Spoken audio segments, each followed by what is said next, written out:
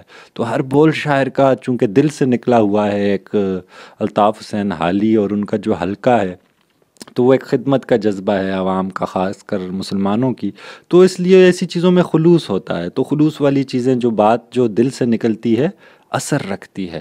تو شاعر بھی کہہ رہا ہے کہ ہر بول تیرا دل سے ٹکرا کے گزر رہا ہے، اور تمہارا کچھ انداز بیاں بھی، تمہاری شاعری بھی کچھ ہٹ کر ہے، اس لیے دل کو لگ رہی ہے۔ تو شاعر بعض اوقات کبھی عاجزی دکھاتا ہے، کبھی تھوڑا سا اپنے اوپر فخر کر رہا ہوتا ہے، تو یہ شاعری کا انداز ہے اردو شاعری کا خاص طور پر۔